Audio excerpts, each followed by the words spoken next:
حسینہ واجد صاحبہ کچھ اخبارات نے یہ کلیم کیا کہ انہوں نے یہ کہا ہے کہ ان کی حکومت امریکہ نے گرائی ہے، اور ایسا ہی کوئی بیان جو ہے وہ بانی نے بھی دیا تھا، شاید آپ کو یاد ہو۔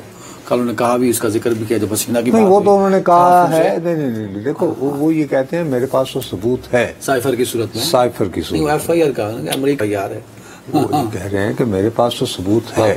اب وہ کہتے ہیں کہ مجھے یہ نہیں کہ حسینہ واجد نے یہ کیوں کہا، ٹھیک ہے نا؟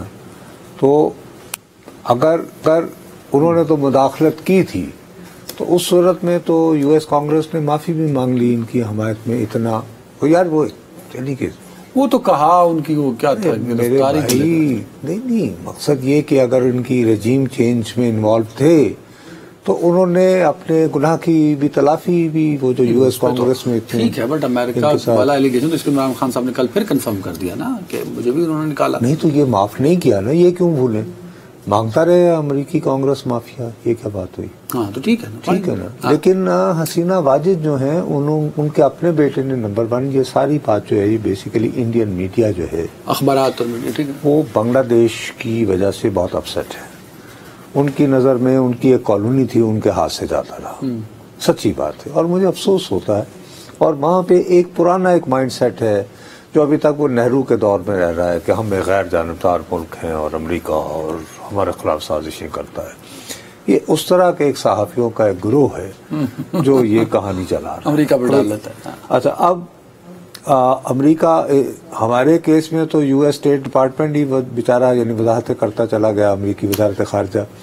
یہاں پر واشنگٹن میں وائٹ ہاؤس کے ترجمان، امریکی صدر کے ترجمان نے کیٹیگوریکلی کہا کہ بھائی ہمارا کیا لینا دینا، اور سمجھ میں آتا ہے یار 15 سال سے آپ اقتدار میں ہیں اور آپ نے اپنے مخالفین کا جینا دوبھر کر رکھا ہے، لیکن اتنا برا انجام ہوگا سر کیوں نہیں؟ دیکھیے جب آپ کے ملک کی 80% آمدنی، کتنی؟ 80% وہ درزی خانے سے ہو تو باقی اور تمام شعبوں میں تو کوئی گنجائش ہی نہیں۔ ہر نوجوان جا کے مشین پہ تو نہیں بیٹھ سکتا۔ کہتے ہیں کہ وہی معاملات اس سے بدتر ہو چکے ہیں یہاں، اور ہمارے ہاں تو جو ایکسپورٹر ہیں وہ تو کہتے ہیں کہ جی ہمارے پاس سے تو ایکسپورٹ جو گئی نہیں رہا ہے، بجلی بہت مہنگی ہے۔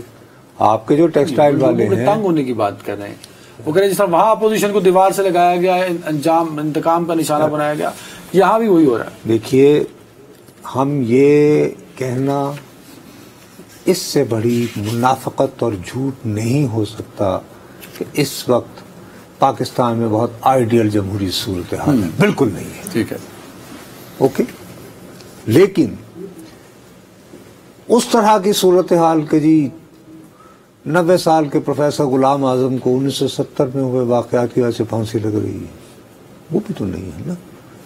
مطلب ابھی ہمارے ہاں انٹرنیٹ پہ پابندیاں لگ رہی ہیں، اس سے انٹرنیٹ سلو ہو رہا ہے، لیکن بہرحال ابھی کچھ چل رہا ہے کام دھندا۔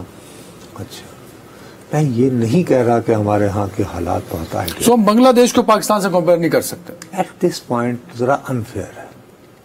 آپ جیسے بھی ہے، پھر آپ کے ہاں دیکھیے جس توانائی اور شدت سے عدلیہ ریئیکٹ کر رہی ہے بہت سارے واقعات پہ، بنگلہ دیش میں تو عرصہ ایسا ہونا چھوڑ دیا۔